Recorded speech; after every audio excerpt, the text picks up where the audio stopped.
Hello friends, BCS 12 basic mathematics के इस series में आपका स्वागत है। और आज की इस वीडियो में हम देखने वाले हैं मैट्रिसेस का पार्ट 1।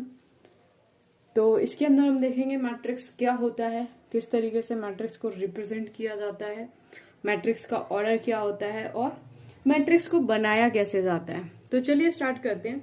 सबसे पहले इसकी डेफिनेशन देख लेते हैं।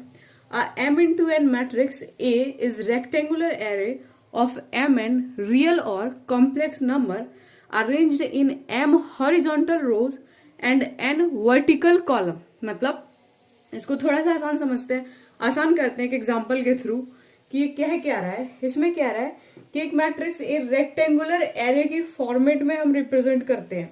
रेक्टेंगुलर एरे मतलब एक एग्जांपल से समझ लेते हैं। जैसे मैंने यहाँ पे एक रेक्टेंगुलर एरे बना लिया, ये बन गया हमारा एरे, ठीक है। अब इसके अंदर कुछ एलिमेंट्स को हमें रिप्रेजेंट करना है, जिन एलिमेंट्स की फॉर्म यहाँ पे रो हो और कॉलम हो। तो सपोज मैंने यहाँ पे एक रो ले लिया है और यहाँ पे एक कॉलम ले लिया है, ठीक है। तो 2 रो हो गए हमारे पास और 2 कॉलम हो गए हैं, ठीक है। और इस मैट्रिक्स को हम किसी भी एक कैपिटल लेटर से रिप्रेजेंट कर सकते हैं। लेट्स सपोज हमने इसको ए से रिप्रेजेंट कर दिया, तो ये हमारी एक सिंपल सी मैट्रिक्स बन गई है। अब ये जो मैट्रिक्स बनी है इसके अंदर ये 2 रो है, इसको हम R1 कहेंगे, ये पूरा R1 कहलाएगा, ये पूरा R2 कहलाएगा। इसको हम कॉलम 1 कहेंगे तो ये C1 कहलाएगा, और इसको हम कॉलम 2 कहेंगे, इसको हम C2 कह सकते हैं, ठीक है। तो यही एलिमेंट्स का अरेंजमेंट कुछ इस फॉर्म में हम कर देते हैं, तो ये हमारी एक मैट्रिक्स बन जाती है, ठीक है। अब ये जो मैट्रिक्स है इसका ऑर्डर क्या होगा, इसका ऑर्डर आइडेंटिफाई करने के लिए हमें यहाँ पे रोज और कॉलम को देखना है।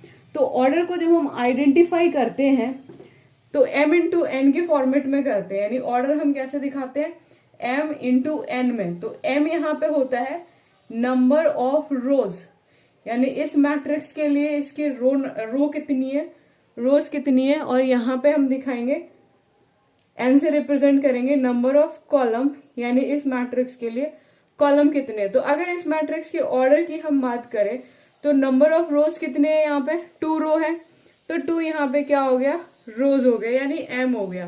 और अगर हम कॉलम की बात करें तो 2 ही कॉलम है, यानी कि 2। तो इसका जो ऑर्डर है वो इस तरीके से हम यहाँ पे रिप्रेजेंट कर सकते हैं, 2 इंटू 2 का ऑर्डर है, यानी ये जो मैट्रिक्स है वो 2 इंटू 2 के ऑर्डर में है। क्लियर। इस तरीके से हम मैट्रिक्स को शो करते हैं। मैट्रिक्स का ऑर्डर हम किसी भी ऑर्डर में मैट्रिक्स को शो कर सकते हैं। जैसे एक और एग्जांपल देखते हैं। सपोज यहाँ पे मैंने लिख दिया 1 2 3, ठीक है। तो ये हमारे पास क्या है, रो 1 है, ये रो 2 है, ये रो 3 है। और अगर हम कॉलम की बात करें तो कॉलम यहाँ पे एक ही है, सिंगल कॉलम है। तो m इंटू n की बात करें तो नंबर ऑफ रोज कितने हैं, यहाँ पे 3 है। तो इसका ऑर्डर क्या हो जाएगा, अगर हम इसका ऑर्डर लिखते हैं तो 3 इंटू 1, क्योंकि 3 तो इसके अंदर रोज हैं लेकिन कॉलम इसके अंदर एक ही है, तो ये 3 इंटू 1 का ऑर्डर हो जाएगा। इसी तरीके से एक और अगर हम एग्जांपल ले लें ये, तो इसके अंदर अगर हम देखें तो रो यहाँ पे क्या है, एक ही रो है, रो 1 है। और अगर हम कॉलम की बात करें तो ये कॉलम 1 है, ये कॉलम 2 है और ये कॉलम 3 है। तो अगर इसके मैट्रिक्स के ऑर्डर की बात करते हैं तो इसका क्या ऑर्डर हो जाएगा, 1 इंटू 3, ये इसका ऑर्डर हो जाएगा। क्लियर। तो इस तरीके से हम मैट्रिक्स के ऑर्डर को रिप्रेजेंट कर सकते हैं। क्लियर हुआ। चलिए अब एक चीज और इसके अंदर हम समझ लेते हैं। ये जो सारे एलिमेंट्स हैं, इन सारे एलिमेंट्स का कुछ ना कुछ नाम होता है। जैसे ये एलिमेंट का नाम क्या है, ये फर्स्ट रो और फर्स्ट कॉलम के अंदर है, ये फर्स्ट रो और सेकंड कॉलम के अंदर है। तो इसको हम a ऑफ आई जे की फॉर्मेट में रिप्रेजेंट करते हैं। i का मतलब यहाँ पे रो हो जाता है और j का मतलब यहाँ पे कॉलम हो जाता है। तो अगर हम 2x2 की मैट्रिक्स की बात करें तो यहाँ पे A11 पोजीशन पे है क्या, 3, तो इसको हम बोलेंगे A11, यानी रो नंबर 1 है, कॉलम नंबर 1 है। इसी तरीके से अगर हम इसकी बात करें तो यहाँ पे जो एलिमेंट होगा उसको बोलेंगे कि 1 2 की पोजीशन पे एक एलिमेंट है जो 4 है।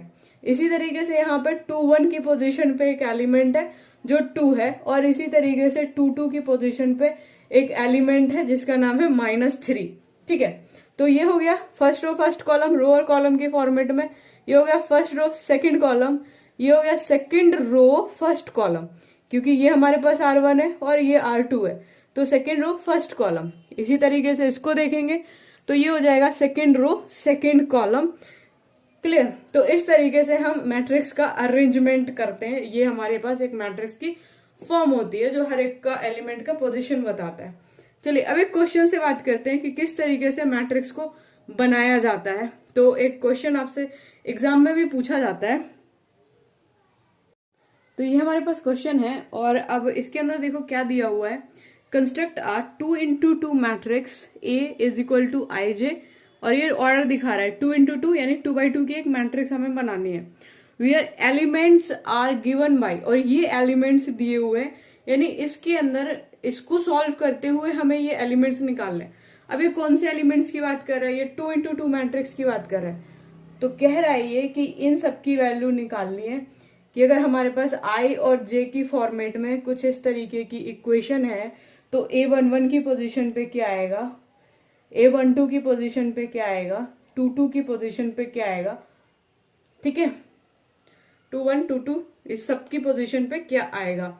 और ये मैट्रिक्स किसकी बनानी है आपको? 2x2 की।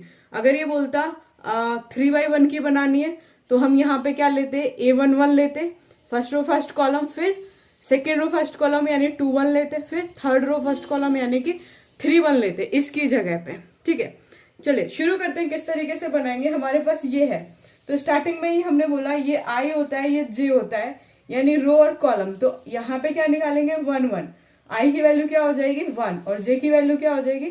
1। तो ये हो जाएगा 1/2, 1 प्लस 2 इंटू 1 और इसका होल स्क्वायर। तो इसको हम सॉल्व कर लेंगे। 1/2 ये हो जाएगा 2 1 2 प्लस 1 3, 3 का स्क्वायर। तो इसको हम सॉल्व करेंगे, यही मैं लिख देती हूँ 9/2। तो A11 की वैल्यू यहाँ पे क्या आ गई है? 9/2। इसी तरीके से हम यहाँ पे निकालेंगे A12। 1-2 निकालने के लिए I की वैल्यू 1 हो जाएगी, J की वैल्यू अब 2 हो जाएगी। तो 1 प्लस 2 इंटू 2 इसका होल स्क्वायर। तो 1/2, 2 2 जा 4 प्लस 1 5, 5 और इसका स्क्वायर यानी 25/2। तो यहाँ पे A12 की वैल्यू क्या आ गई है? 25/2। इसी तरीके से A21 हम निकाल लेंगे। तो A21 निकालेंगे तो 1/2, 1 प्लस अब I की वैल्यू यहाँ पे क्या हो जाएगी? 2 हो गया I की वैल्यू, और 2 इंटू J की वैल्यू क्या हो जाएगी? 1 और इसका होल स्क्वायर। तो 1/2, 2 1 जा 2 प्लस 2, 2 प्लस 2 4 और 4 का स्क्वायर। तो ये हो जाएगा 16/2 यानी कि 8। तो A21 यहाँ पे हो जाएगा 8। ठीक है, इसी तरीके से A22 निकाल लेंगे। तो 1/2, अब I की वैल्यू 2, J की वैल्यू भी 2 और इसका होल स्क्वायर।